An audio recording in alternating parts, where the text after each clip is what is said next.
President Ronald Reagan declared July to be National Ice Cream Month to celebrate the popularity and tastiness of ice cream. But the creator of UMD Boobs says posting cell phone pictures of women's cleavage is not sexism. Each of the 22 TVs they purchased, such as this one, cost them $1,200. Once you add in the hardware, the software, and the training needed to operate those digital menus.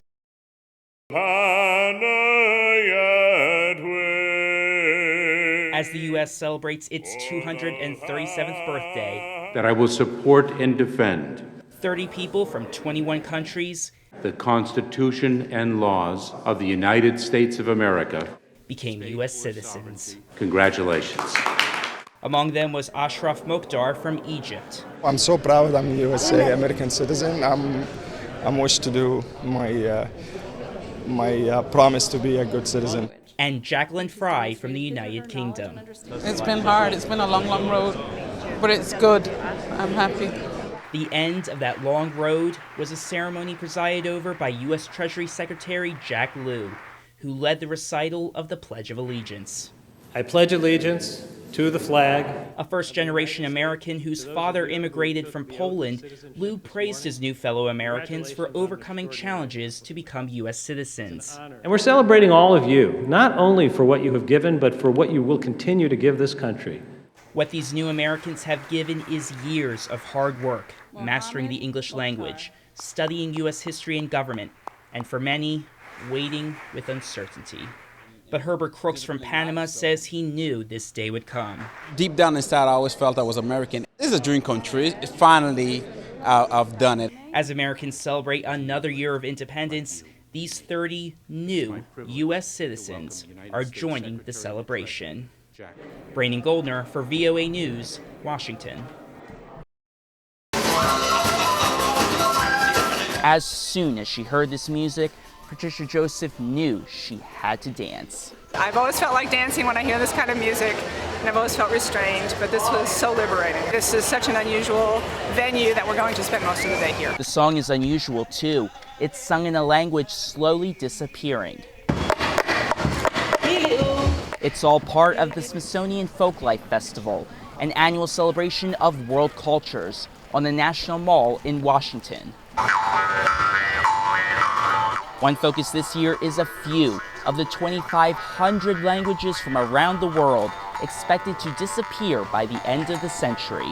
The different language representatives used a variety of art forms, including the fast-paced music of the Quechua language from South America, the throat singing of the Tuvan language from southern Siberia, and the iconic dancing of the Hawaiian language. Aaron Salah is one of the musicians for the disappearing Hawaiian language.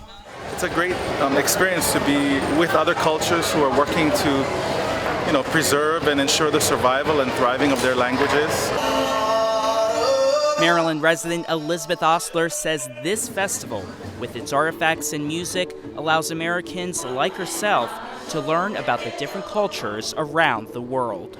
Generally speaking, we're pretty isolated to different cultures. There's so much to be appreciated and experienced. She hopes young people, like her 7 children, will be inspired by the festival. Brandon Goldner for VOA News, the National Mall in Washington.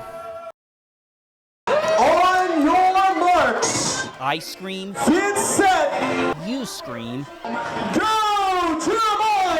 We all scream for an ice cream eating competition, with each competitor, including Atticus Ackley, pushing themselves to the limit. Is that good?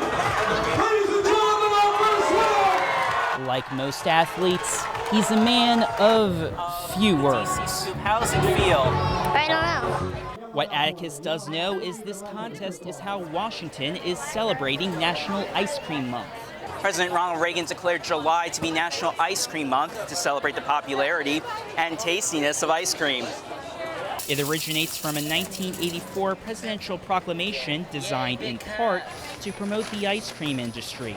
On this third Sunday, hundreds came to Washington's Union Market to sample the frozen treats of local businesses, including Faith Holmes, who has a unique approach to creating ice cream. And then we insert liquid nitrogen directly into the bowl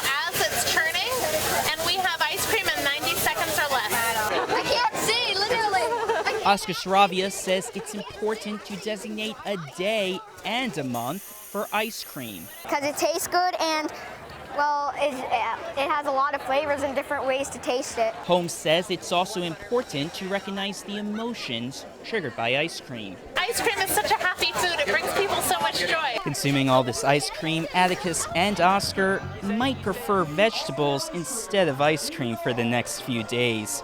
Brandon Goldner for VOA News, Washington.